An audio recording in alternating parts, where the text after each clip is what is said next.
Bueno, vamos a sumar un nuevo video a la materia.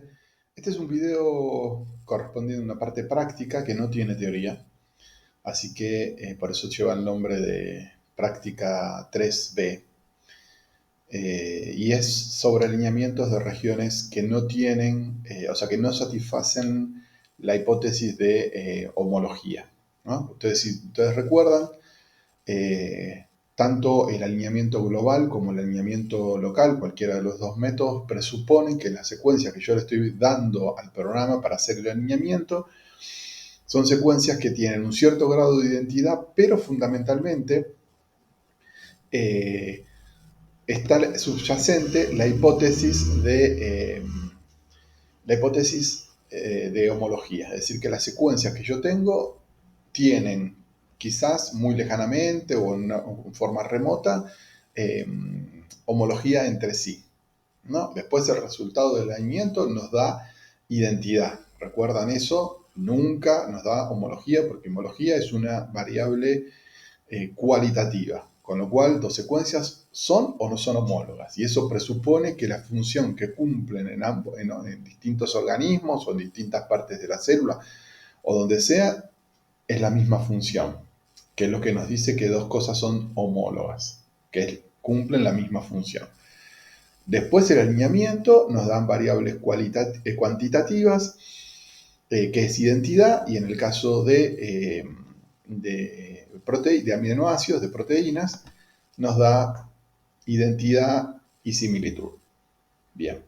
Ahora bien, cuando yo tengo dos secuencias genómicas, por ejemplo, la secuencia de un gen de 2000, 3000 pares de bases donde están los exones y los intrones.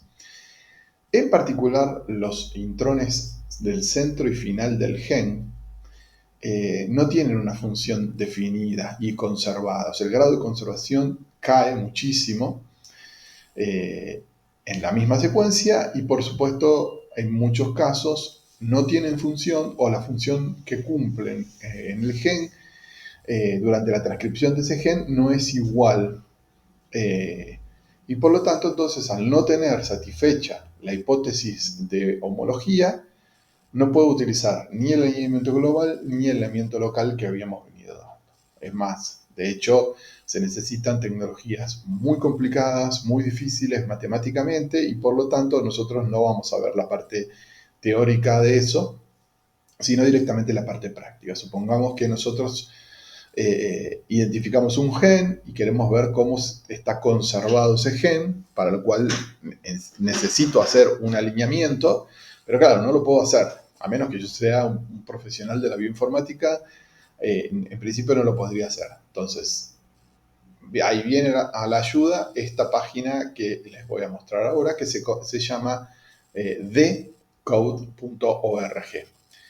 Es una página que fue desarrollada por un grupo de un bioinformático ruso que migró a Estados Unidos y trabaja actualmente en la Biblioteca Nacional de Medicina, que es parte, como les decía, del NCBI y NIH, ¿no? La misma página. Existen muchas páginas que a lo mejor dan alineamientos genómicos. Esta es la que yo utilizo y digamos, la que tengo mejor referencia, me ha dado mejores resultados. Dentro de esta página hay muchos softwares diferentes. Nosotros nos vamos a centrar solamente en el browser, es decir, en el buscador de alineamientos genómicos. Este buscador se llama ECR Browser, y si ustedes hacen clic aquí, nos va a permitir entonces hacer y analizar genomas alineados. Lamentablemente no puedo incluir cualquier genoma, no están todos los genomas, sino que hay una serie de genomas ya predeterminados de organismos modelos, como que sale de este desplegable. Lamentablemente no hay una planta, no hay plantas, son todos animales, si no me equivoco. De todas formas, un atajo, digamos, que podemos hacer para incluir secuencias de organismos que no están listados acá. Vamos a empezar entonces a ver, suponiendo que yo quisiese analizar un gen que a mí me interesa, o una región, por ejemplo, un ITS, si yo estoy haciendo filogenia, o una secuencia genómica cualquiera, de la cual yo conozco o bien el nombre o conozco la ubicación. ¿De dónde saco el nombre o la ubicación? De las bases de datos que estuvimos viendo. Es decir, nosotros podemos ir al NCBI, al GenBank, y ya sea hacer la búsqueda en esa base de datos por nombre o por una secuencia que yo tengo y obtener de esa manera la ubicación cromosómica dentro de, de alguno de estos organismos o el nombre. En particular, la nomenclatura cromosómica es la estándar, es decir, CHR corresponde a cromosoma y luego viene el número, 2 puntos, el nucleótido inicial al nucleótido final. Esto es si yo conociese una región genómica que quiero analizar. Sin embargo, nosotros acá lo que vamos a ver es con respecto a una proteína. Yo siempre pongo la proteína que estudiamos, la familia de proteína que estudiamos en el laboratorio, que es la 1433. Y si hacemos Enter, entonces vamos.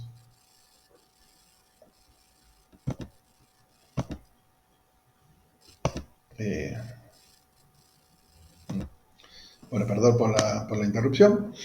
Bueno, entonces, una vez que pusimos el nombre, nos da todas las RefSeq.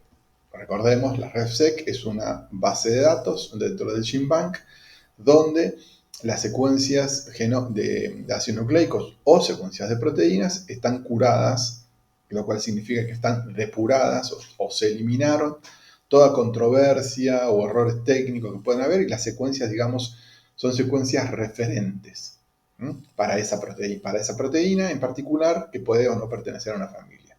En el caso del 14-3, una familia de proteínas que tienen muchas isoformas distintas, y dentro de las isoformas hay variantes. Nosotros vamos a analizar la proteína 14-3 gamma, que no tiene variantes. Podría analizar cualquiera de las que están, es más o menos lo mismo, no tiene demasiada importancia, digamos. Nosotros ahí tenemos el nombre del gen, el nombre de la proteína y su ubicación cromosómica. Si hago clic directamente en esa secuencia, el programa entonces nos muestra. Entonces, una vez que yo ubico mi proteína, que es la que yo quiero, y hago clic en la misma, me va a mostrar entonces el alineamiento genómico prehecho, centrado en el gen. Y ustedes lo que van a ver es, la primera línea que está acá, que está marcando acá, corresponde al RefSeq del gen, de la proteína que yo puse o de la región genómica que yo puse, ya sea que no codifique para nada, si es una región no codificante. Y esa y esa región, entonces, corresponde a la especie que yo había seleccionado cuando entré al programa. En este caso es humanos. Entonces, tenemos la estructura del gen humano. Si nos paramos sobre esa línea, vamos a ver la composición, que tiene solamente 2 exones. Este exón que está en amarillo y azul, y este exón final que está también en amarillo y azul. Los exones lo muestra como una barra completa. En amarillo, las regiones que son 5 y 3' UTR, esto significa las regiones 3' y 5' no traducidas, que corresponden a regiones que son reconocidas por el ribosoma para generar la proteína, pero no tienen el ATG, que ese, como ustedes recordarán, es el primer codón para codificar la metionina, que es el primer aminoácido de todas las proteínas. ¿Sí? La metionina debería estar por acá, justo sería el primer codón cuando comienza la región azul del primer exón. Todo esto corresponde a una región que tiene alguna que otra función de unirse al ribosoma y demás. Y ahora vamos a ver el grado de conservación. Este es el primer exón que termina acá, y luego comienza una línea que es una flecha. La flecha denota la orientación que tiene el gen en el genoma, es decir, vamos de derecha hacia la izquierda. ¿Sí? Y es un intrón enorme, como pueden ver, el tamaño del intrón corresponde desde acá hasta acá. ¿Sí? que es la mayor parte del gen, es un gran intrón, y finalmente termina con un exón pequeño que también tiene una región codificante que está marcada en azul, y luego una región que está marcada en amarillo que corresponderá a todos los elementos necesarios para terminar la transcripción o adicionar la cola de poli A, etcétera, etcétera, que son la región, en este caso, 3' UTR. Bien, ahora, todo lo que está para abajo son el mismo gen en el alineamiento genómico, me voy a poner acá en el medio, en los alineamientos genómicos ya hechos. A la derecha tenemos la especie, Fugu, Xenopus, Gallus, no me acuerdo, Musculus, Canis familiaris y Macaca, que es el más parecido al humano. Y esto lo podemos ver claramente en estos picos que ustedes ven acá, que en realidad es un gráfico donde se muestra de 50 a 100% en identidad en un alineamiento. Si bien el alineamiento no se hizo como nosotros lo venimos estudiando, es decir, no se usó el mismo algoritmo de alineamiento local o de alineamiento global, una vez que se logró hacer un alineamiento satisfactorio con otros métodos, el concepto de identidad en las secuencias de ácido nucleico sigue siendo el mismo. Entonces, muestra en cada uno de los alineamientos entre la primera especie, humanos, y en este caso, por ejemplo, Fugu, el porcentaje de identidad entre el 50 y el 100%. Y ustedes, como pueden ver, que en el primer exón tenemos una región con cierto grado de identidad y luego una identidad que cae por debajo del 50%, aún en la región codificante del mismo gen, y luego un pequeño pico azul mostrando que hay una identidad más alta. Después viene el intrón, prácticamente sin ninguna identidad, hasta el final donde la región codificante en azul del segundo exón para este gen luego tiene nuevamente un alto grado de identidad. Y esto además lo podemos ver a medida que nos vamos acercando a humanos a lo largo de los distintos genomas. Pasamos a Xenopus, Gallus. Cuando llegamos, por ejemplo, a Mus musculus, digamos que es un mamífero, también es un mamífero, pero por ejemplo en Mus musculus, ya tenemos que hay identidad igual que había con Fugu, pero la región donde Fugu no tiene ninguna identidad, acá ya hay bastante identidad, por encima del 50%. Lo mismo ocurre, obviamente, en la región codificante, es prácticamente toda con una altísima identidad. El intrón ya tiene bastantes regiones con una identidad mayor al 50%, y el final del intrón comienza a tener alta identidad, y el exón prácticamente es idéntico entre músculos y humanos.